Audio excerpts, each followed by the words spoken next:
किसी भी देश का दिल क्या होता है?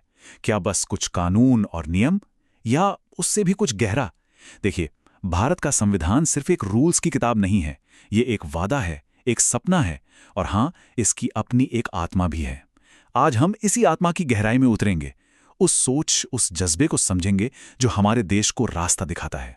हमारे इस सफर के 3 पड़ाव होंगे। सबसे पहले हम उस महान वादे को समझेंगे जो संविधान हमसे करता है। फिर हम उस मास्टर प्लान को देखेंगे जो इस वादे को सच करने के लिए बनाया गया है। और आखिर में हम ये जानेंगे कि इस पूरी कहानी में एक नागरिक होने के नाते हमारा किरदार क्या है। तो फिर चलिए शुरू करते हैं। तो चलिए बात करते हैं संविधान के दिल की, यानी उसकी प्रस्तावना की। इसे सिर्फ एक इंट्रोडक्शन समझने की गलती मत कीजिएगा। ये हमारे देश का नॉर्थ स्टार है, वो ध्रुव तारा। ये वो क्यों है जो पूरे संवैधानिक ढांचे को मकसद और ताकत देता है। जरा सोचिए, के.एम. मुंशी ने प्रस्तावना को राजनीतिक कुंडली कहा। कितनी गहरी बात है। जैसे कुंडली किसी के भविष्य और चरित्र का अंदाजा देती है, ठीक वैसे ही हमारी प्रस्तावना हमारे देश के कैरेक्टर और उसकी किस्मत की वो तस्वीर दिखाती है जिसका सपना हमारे संस्थापकों ने देखा था। सच कहें तो ये हमारे गणतंत्र का डीएनए है। तो पहला शब्द है संप्रभु। इसका सीधा सा मतलब यह है कि भारत अपने घर का मालिक खुद है। हम अपने फैसले खुद लेंगे, चाहे वो देश के अंदर के हों या दुनिया के साथ रिश्तों के। कोई और देश आकर हमें यह नहीं बताएगा कि हमें क्या करना है। पूरी तरह से आजाद।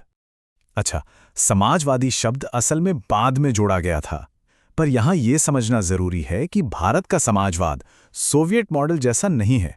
इसका असली मकसद है सबका कल्याण, गरीबी और असमानता को कम करना, और ये सब लोकतांत्रिक तरीकों से हासिल करना है, किसी तानाशाही से नहीं। और फिर आता है पंथनिरपेक्षता। भारतीय संदर्भ में इसका मतलब धर्म से दूरी बनाना नहीं है, बल्कि ये है कि सरकार का यानी स्टेट का अपना कोई धर्म नहीं होगा। वो ना किसी धर्म का पक्ष लेगी, ना किसी का विरोध करेगी। उसका काम है हर किसी को अपने अपने धर्म को मानने की आज़ादी की रक्षा करना, बिल्कुल निष्पक्ष होकर। और आखिर में गणराज्य। इसका मतलब है कि हमारे देश का सबसे बड़ा पद किसी राजा या रानी की विरासत नहीं है। यहाँ राष्ट्रपति चुने जाते हैं और ये पद किसी भी नागरिक के लिए खुला है। तो असली ताकत किसके हाथ में हुई? हम लोगों के, यानी जनता के। तो ठीक है, प्रस्तावना ने एक बहुत बड़ा और शानदार वादा तो कर दिया, लेकिन सवाल यह है कि सरकार इस वादे को हकीकत में कैसे बदलेगी। यहीं पर आते हैं राज्य के नीति निर्देशक तत्व, जिन्हें हम directive principles of state policy या डीएसपी भी कहते हैं। आप इन्हें सरकार के लिए एक टू डू लिस्ट या एक एक्शन प्लान की तरह समझ सकते हैं। इसे समझने का एक आसान तरीका है। सोचिए, मौलिक अधिकार एक ढाल हैं। ये हमें सरकार की ज्यादतियों से बचाते हैं, और अगर ये अधिकार छिने तो हम सीधे अदालत जा सकते हैं। दूसरी तरफ निदेशक तत्व एक कंपास की तरह हैं। ये कानूनी तौर पर लागू नहीं किए जा सकते, लेकिन ये सरकार को हमेशा सही दिशा दिखाते हैं, उन लक्ष्यों की तरफ जिनसे एक बेहतर समाज बनता है। और इन सिद्धांतों में ना विचारों का एक बड़ा दिलचस्प मिश्रण है। जैसे कि गांव में पंचायत बनाने का विचार सीधे सीधे गांधी जी के दर्शन से आता है। वहीं पर्यावरण की रक्षा करने जैसा सिद्धांत एक आधुनिक उदार सोच को दिखाता है। इससे पता चलता है कि हमारे संस्थापकों की सोच कितनी दूर की और कितनी विविध थी। चलिए, हमने वादे की बात कर ली, उसे पूरा करने के प्लान की भी बात कर ली। अब आते हैं तीसरे और सबसे जरूरी हिस्से पर, मौलिक कर्तव्य। ये हमें बताते हैं कि इस देश को बनाने के सफर में कौन, यानी हम नागरिकों की क्या जिम्मेदारियां हैं। और एक मजेदार बात यह है कि मौलिक कर्तव्य शुरू से संविधान का हिस्सा नहीं थे। इन्हें तो काफी बाद में 1976 में इमरजेंसी के दौरान जोड़ा गया था, स्वर्ण सिंह समिति की सिफारिश पर। और इसकी प्रेरणा पूर्व सोवियत संघ के संविधान से ली गई थी। है ना दिलचस्प? इन कर्तव्यों में संविधान का सम्मान करने से लेकर भाईचारा बढ़ाने तक और वैज्ञानिक सोच अपनाने जैसी कई नैतिक और नागरिक जिम्मेदारियां शामिल हैं। असल में ये हमें याद दिलाते हैं कि एक नागरिक होने का मतलब सिर्फ अधिकार मांगना नहीं होता, बल्कि जिम्मेदारियां निभाना भी होता है। तो अब सवाल उठता है कि अधिकारों और कर्तव्यों में रिश्ता क्या है? क्या ये एक दूसरे के आमने सामने खड़े हैं या फिर साथ साथ चलते हैं? चलिए देखते हैं कि संविधान इस संतुलन को कैसे साधता है। महात्मा गांधी के इस एक वाक्य में ही सारा जवाब छिपा है। वो मानते थे कि अधिकार और कर्तव्य एक दूसरे से पूरी तरह जुड़े हुए हैं। अगर हम सब अपनी अपनी जिम्मेदारियां ठीक से निभाएंगे तो सबके अधिकार तो अपने आप ही सुरक्षित हो जाएंगे।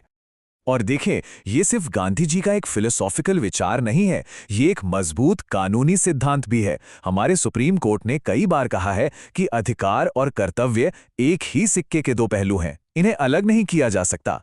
अधिकारों को एंजॉय करने के साथ साथ नागरिक कर्तव्यों को निभाने की जिम्मेदारी भी आती है। देखिए, हमारा संविधान पत्थर की लकीर नहीं है, ये एक जिंदा दस्तावेज है जो वक्त के साथ बदला है, विकसित हुआ है, खासकर अदालतों की व्याख्याओं और देश में हुई बहसों के जरिए। इसकी यात्रा बड़ी दिलचस्प रही है। शुरू में 1960 के बेरुबारी केस में सुप्रीम कोर्ट ने कहा कि प्रस्तावना तो बस एक परिचय है, संविधान का हिस्सा नहीं। लेकिन फिर आया 1973 का ऐतिहासिक केशवानंद भारती केस, जिसने सब कुछ बदल दिया। कोर्ट ने न सिर्फ प्रस्तावना को संविधान का अभिन्न अंग माना, बल्कि मूल संरचना का वो क्रांतिकारी सिद्धांत भी दिया जिसे आज तक कोई नहीं बदल सकता। और फिर 1980 के मिनर्वा मिल्स केस ने इस बात पर मुहर लगा दी कि अधिकारों और निदेशक तत्वों के बीच का संतुलन भी इसी मूल संरचना का हिस्सा है। अब बात करते हैं एक ऐसे निदेशक सिद्धांत की जिस पर आज शायद सबसे ज्यादा चर्चा होती है, समान नागरिक संहिता यानी यूनिफॉर्म सिविल कोड। अब इस पर दो तरह के विचार हैं। एक तरफ ये तर्क दिया जाता है कि इससे राष्ट्रीय एकता और महिलाओं के लिए न्याय को बढ़ावा मिलेगा। वहीं दूसरी तरफ ये चिंता जताई जाती है कि ये भारत की धार्मिक विविधता के लिए खतरा हो सकता है और धार्मिक स्वतंत्रता के अधिकार का उल्लंघन कर सकता है। ये बहस दिखाती है कि संविधान के आदर्शों और हमारे समाज की असलियत के बीच हमेशा एक संवाद चलता रहता है। तो अगर हम पूरी बात का सार निकालें तो संविधान की आत्मा इन तीन चीजों से मिलकर बनी है। प्रस्तावना, जो हमारा महान वादा है, निदेशक तत्व, जो उस वादे को पूरा करने का रोड मैप है, और मौलिक कर्तव्य, जो इस सफर में हम सब की जिम्मेदारी तय करते हैं। और ये सारी बातें हमें एक आखिरी और बहुत बड़े सवाल पर लाके छोड़ देती हैं। संविधान ने हमें एक शानदार नक्शा तो दे दिया है, एक महान मंजिल भी दिखा दी है, लेकिन इस नक्शे पर चलकर उस मंजिल तक पहुंचने की जिम्मेदारी आखिर है किसकी? क्या ये सिर्फ सरकार की है, या ये एक ऐसी जिम्मेदारी है जिसे हम सबको मिलकर उठाना होगा?